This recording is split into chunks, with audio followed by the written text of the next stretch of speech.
नमस्कार, मैं विजय कुमार। आपका हमारे चैनल पर स्वागत है। बढ़ते हैं खबर के तब खबर है बड़ी दुख भरी है। खबर दुख भरी कहने का मतलब कारण यह है कि 1 अगस्त को जब सुप्रीम कोर्ट ने आरक्षण को क्रीमी लेयर आरक्षण को 2 भागों में बांटने की सलाह दी थी कि सभी राज्य इस पर डिस्कशन करें और इसको लागू भी करें, तो पूरे देश के अंदर दलितों के अंदर SC/ST के अंदर जो है एक रोष फैल गया था और नाराज भी थे। तो 21 अगस्त को भी प्रोटेस्ट हुआ था देश भर के अंदर, भारत बंद हुआ था। इसका असर उत्तर भारत में देखने को मिला था और कई जगह ट्रेनें रोकी गई थी, सड़कें रोकी गई थी। यहाँ तक कि एक जगह तो ऐसा भी हुआ था कि SDM को भी मार खानी पड़ी थी। उन्हीं के अधिकारियों ने SDM को समझ नहीं पाया और डंडा उनको मार दिया था। उसके बाद चंद्रशेखर आज़ाद भी सड़कों पर निकले थे, संविधान की बुक हाथ में निकले थे और काफ़ी बड़ा प्रोटेस्ट हुआ था। लेकिन दूसरी तरफ वाल्मीकि समाज के कुछ लोग जो भाजपा को सपोर्ट करते हैं, जो मानना, जो लोगों का कहना, जो भाजपा को जो सपोर्ट करते हैं, उन्होंने जो है 21 अगस्त के प्रोटेस्ट को सपोर्ट नहीं किया और उनका कहना ये था कि हम 21 आरक्षण का जो क्रीमी लेयर उसको लागू करवा के रहेंगे। यानी वाल्मीकि समाज के लोगों को आरक्षण का फ़ायदा पहुंचाने की उसमें बात कही गई थी। लेकिन आरक्षण का फ़ायदा तकरीबन सभी को पहुंचता है।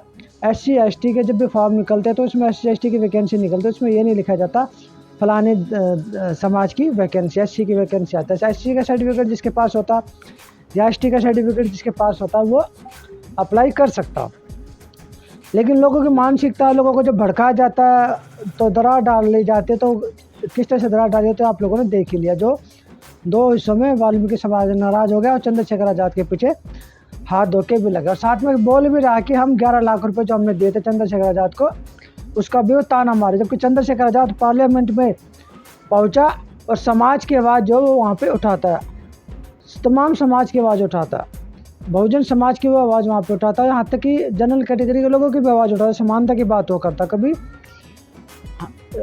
भेदभाव नहीं करता।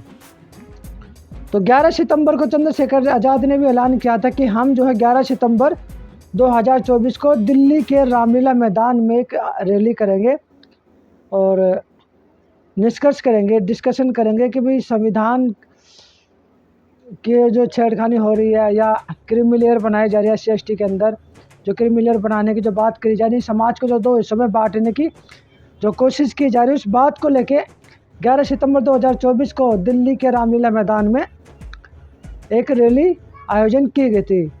पिछले 1 महीने से इसका प्रोग्राम चल रहा था, जगह जगह पोस्टर भी बट रहे हैं, लोगों को बताया भी जा। चंद्रशेखर आज़ाद ने जो परमिशन भी ली थी, बाकायदा दिल्ली पुलिस से परमिशन भी ली थी, अपने MP के लेटर पैड पर लिख के परमिशन भी ली थी और परमिशन मिली भी थी।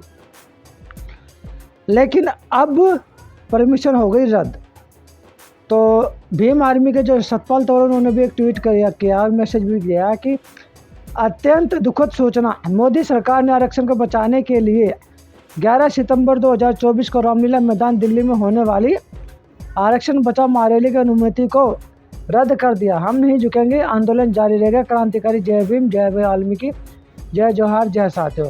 देखते ही शेयर को यह सूचना तत्काल देश भर के कोने कोने से दिल्ली आने वाले भीम सेना के 28 लाख से ज़्यादा भीम सैनिकों तक सेकंड भर में पहुँचनी चाहिए।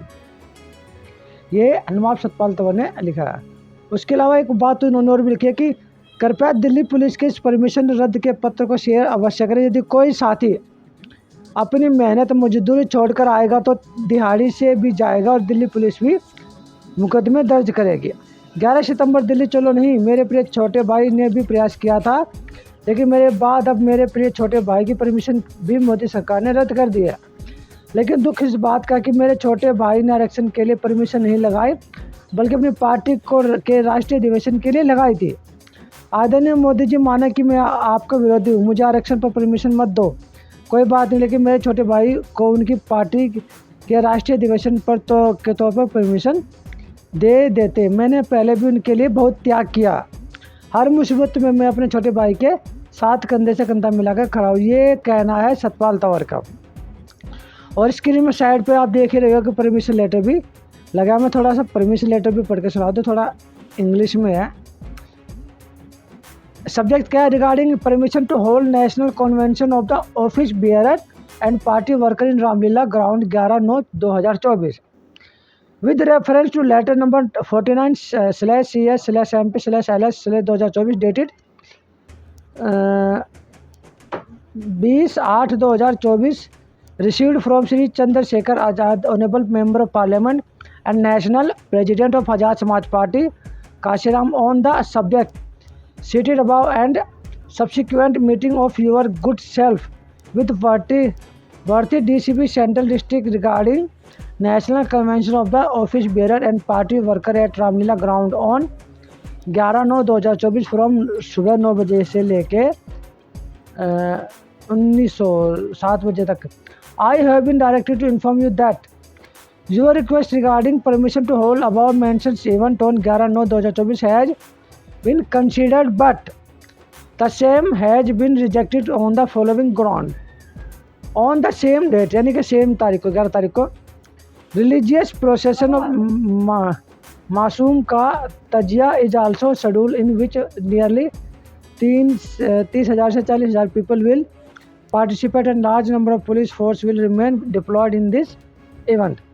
The second reason क्या बताया?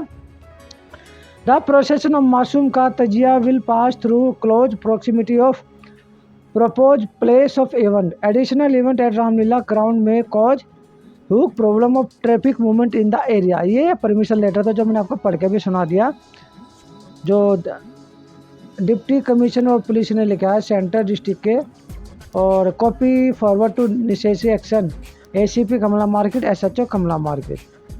तो कहने का मतलब ये है कि जो चंद्रशेखर आज़ाद भाई को ने जो परमिशन ली थी मीटिंग ऑर्गेनाइज करने की, वो कैंसिल हो गई. 4/9/2024 का लेटर